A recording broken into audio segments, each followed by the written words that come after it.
നാളെ യഥാർത്ഥത്തിൽ ഇവിടെ നടക്കാൻ പോകുന്നത് എന്താണ്? തിരഞ്ഞെടുപ്പിന്, തദ്ദേശ തിരഞ്ഞെടുപ്പിന്, നിയമസഭാ തിരഞ്ഞെടുപ്പിന് മുൻപ് തങ്ങളിൽ നിന്ന് അകന്നുപോയ ഭൂരിപക്ഷ വോട്ടുകൾ തിരിച്ചു കൊണ്ടുവരാൻ വേണ്ടിയിട്ടുള്ള ബോധപൂർവമായൊരു രാഷ്ട്രീയ ഇടപെടലാണോ നാളെ നടക്കുന്നത്? അതല്ലാതെ ഈ 3500 പേരെ ഒരു ദിവസം പമ്പയുടെ നദിക്കരയിലേക്ക് വിളിച്ചു വരുത്തി പമ്പാ സംഗമം എന്ന പേരിൽ ഇതുവരെ നടത്തിയിരുന്ന പരിപാടി വളരെ പെട്ടെന്ന് അയ്യപ്പ സംഗമമാക്കി മാറ്റിയതിന് പിന്നിൽ എന്ത് രാഷ്ട്രീയ ഔചിത്യമാണുള്ളത്? അല്ലെങ്കിൽ അതിനെ എങ്ങനെയാണ് താങ്കൾ നോക്കിക്കാണുന്നത്, സി സജീവൻ? അരുൺ, താങ്കൾ പറഞ്ഞ പോലെ ഇതിനൊറ്റ ലക്ഷ്യം മാത്രമേ ഉള്ളൂ. ലക്ഷ്യം പറയുന്നതല്ല, അതിൻ്റെ യഥാർത്ഥ ലക്ഷ്യമെന്ന് പറയുന്നത് 2019 വലിയൊരു തിരിച്ചടി ഉണ്ടായി.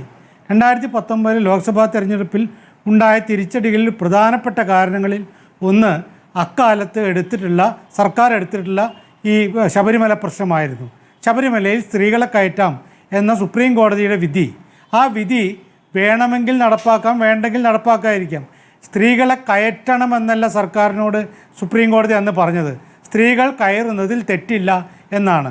അപ്പോൾ അങ്ങനെ വരുമ്പോൾ സ്ത്രീകൾ കയറുന്നതിൽ തെറ്റില്ലെങ്കിൽ ആ സർക്കാരിൻ്റെ സ്ത്രീകൾ കയറുന്നെങ്കിൽ കയറിക്കോട്ടെ, ആരെങ്കിലും തടയുന്നുണ്ടെങ്കിൽ അവിടെ നിയമപ്രശ്നമുണ്ട്, ക്രമസമാധാന പ്രശ്നമുണ്ട് എന്ന് സുപ്രീം കോടതിയെ അറിയിക്കാം. നമുക്കറിയാമല്ലോ, യാക്കോബായ മലങ്കര പ്രശ്നത്തിൽ, പള്ളി പ്രശ്നത്തിൽ സർക്കാർ എടുത്ത നിലപാടെന്താണ്?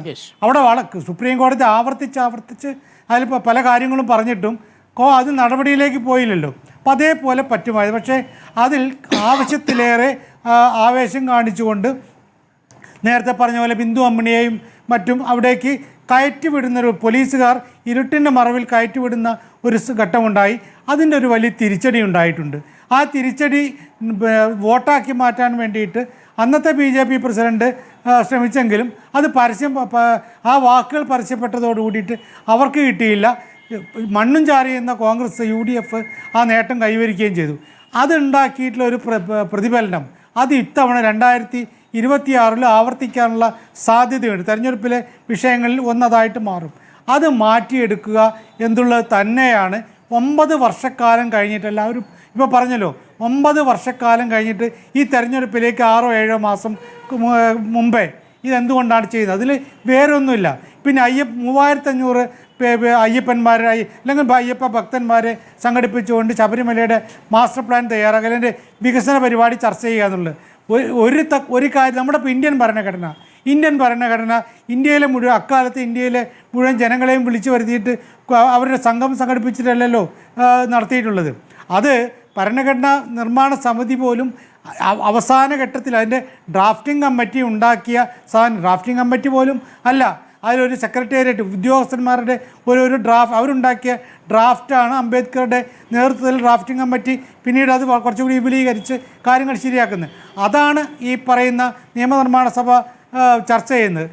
അതല്ല ജനങ്ങളുടെ ഇടയിലേക്ക് പോയിട്ട് പൂർണ്ണമായിട്ട് ചർച്ച ചെയ്യില്ല. പല ഘട്ടങ്ങളിലും ചർച്ചകൾ ഉണ്ടായിട്ടുണ്ട്. അതിനൊക്കെ എത്ര ദിവസമെടുത്തു? ഇതൊരു ദിവസം കൊണ്ട് ഇത് പറ്റില്ല എന്നറിയാം. പക്ഷേ ഇതുണ്ടാക്കുന്ന ഒരു നേട്ടമുണ്ട്, സർക്കാരിനെ കൃത്യമായിട്ട് അറിയാം. ഇപ്പോൾ നമുക്ക് അറിയാം, കുംഭമേള പണ്ട് മുതലേ ഈ സന്യാസിമാർ നടത്തി വരുന്നതാണ്. അത് ഇത്തവണ നടത്തിയിട്ടുള്ളത് കൃത്യമായ രാഷ്ട്രീയ ലക്ഷ്യത്തോടു കൂടിയിട്ട് ആണ്. ആ രാഷ്ട്രീയ ലക്ഷ്യം വളരെയധികം BJPക്ക് അനുകൂലമായിട്ട് മാറുകയും ചെയ്തു. സ്വാഭാവികമായിട്ടും ഇവിടെ നടത്തുമ്പോൾ ഞങ്ങൾ അയ്യപ്പനെതിരല്ല, ഞങ്ങളിത് ശബരിമലയ്ക്ക് വേണ്ടിയിട്ട് ഇത്രയും കാര്യങ്ങൾ ചെയ്തു എന്ന് ജനങ്ങളുടെ വോട്ടർമാരുടെ മനസ്സിൽ ബോധ്യപ്പെടുത്താനാണ്. അതല്ലാതെ ഇതിന് മാസ്റ്റർ പ്ലാൻ ചർച്ച ചെയ്യാനല്ല. മാസ്റ്റർ പ്ലാൻ എപ്പോഴും തയ്യാറാക്കേണ്ടത് വിദഗ്ധന്മാരാണ്.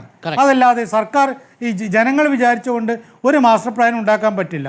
വിദഗ്ധന്മാർ ഇരുന്നിട്ട് അപ്പോൾ അവിടെ വേണ്ട കാര്യം ഒന്ന്, അവിടേക്കുള്ള യാത്രാ പ്രശ്നം, അവിടെ പാർക്കിംഗ് പ്രശ്നം, അങ്ങനെയുള്ള കുറേ കാര്യങ്ങളാണല്ലോ. ഇത്തരം കാര്യങ്ങളൊക്കെ വളരെ കൃത്യമായിട്ട് അവിടേക്കുള്ള ഇൻഫ്ലോ വെച്ചുകൊണ്ട് അതിൻ്റെ കണക്ക്, ഇത്രയും കുറേ വർഷത്തെ ഇൻഫ്ലോയുടെ കണക്ക് വെച്ചുകൊണ്ട് ആ വിദഗ്ധന്മാർക്ക് ഉണ്ടാക്കിയെടുക്കാവുന്നതാണ്.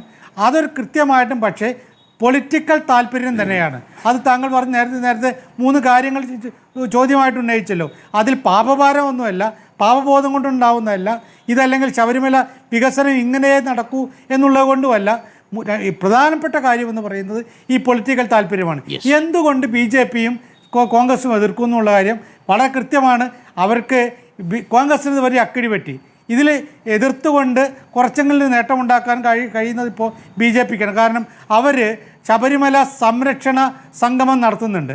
അതുണ്ടാക്കുന്ന ഒരു പൊളിറ്റിക്കൽ മൈലേജ് അവർക്ക് കുറേയൊക്കെ കിട്ടും. കോൺഗ്രസ് പക്ഷേ ഇതൊന്നുമില്ല.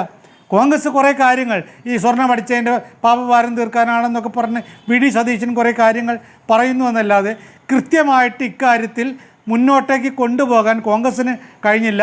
അതിൻ്റെ കാര്യമായ നേട്ടം മൂന്നും പൊളിറ്റിക്കൽ താല്പര്യങ്ങളാണ്. ആ താല്പര്യങ്ങളിൽ സർക്കാർ വിചാരിച്ച പൊളിറ്റിക്കൽ താല്പര്യം ഇവിടെ കുറേയൊക്കെ നേടിയെടുക്കാൻ പറ്റും. BJPയും അവരുടെ താല്പര്യം വെച്ചുകൊണ്ട് നടത്തുന്ന ഈ സംരക്ഷണ സംഗമം അതിനും അവർക്ക് കുറേ നേട്ടങ്ങൾ ഉണ്ടാക്കാൻ പറ്റും. കോൺഗ്രസിൻ്റെ ഇത് പ്രസ്താവനകളിൽ മാത്രം ഒതുങ്ങുന്ന ഒന്നായിട്ട് മാറുമെന്നാണ് എനിക്ക് തോന്നുന്നത്. കാരണം നേരത്തെ അവരെ പിന്തുണച്ചിരുന്ന പല സംഘടനകളും അവരിപ്പോൾ കൂടെയില്ല. NSS ഉൾപ്പെടെയുള്ള സംഘടനകൾ അല്ലാതെ നിൽക്കുകയാണ്. അപ്പോൾ ഇതിൻ്റെ കൂടെ നിൽക്കുന്നത്. കാരണം ഇതിനെ എതിർത്താൽ നിങ്ങൾക്ക് ശബരിമലയുടെ വികസനം ആവശ്യമില്ല എന്നുള്ള ചോദ്യം സ്വാഭാവികമായിട്ടും NSSന്റെ സുകുമാരൻ നായരോട് NSS പ്രവർത്തകർ ചോദിക്കും. അതെ, ഈ സമ്മർദ്ദമാണ്, രാഷ്ട്രീയ സമ്മർദ്ദമാണ് ചുരുക്കത്തിൽ ഈ ശബരിമലയിലെ ഈ ആഗോള അയ്യപ്പ സംഗമത്തിലേക്ക് നയിച്ചതെന്നാണ്. ഞാൻ ഒരു ഇടവേളയ്ക്ക് പോകുന്നതിന് മുമ്പ് നേരത്തെ ശ്രീകുമാർ നമ്മളുടെ മൊണ്ടാഷിൽ കണ്ട, നമ്മളുടെ കാർഡിൽ കണ്ട ഒരു ചിത്രത്തെക്കുറിച്ച് ചോദിച്ചിരുന്നു. അയ്യപ്പ ഭക്ത സംഗമം എന്നെഴുതിയത് യഥാർത്ഥത്തിൽ സർക്കാരാണോ അത് റിപ്പോർട്ടറാണോ എന്ന് ചോദിച്ചിരുന്നു.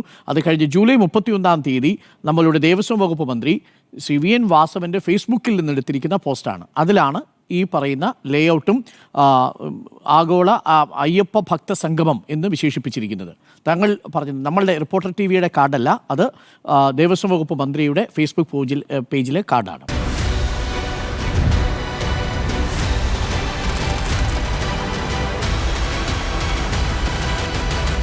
Debate with Dr. Arun Kumar.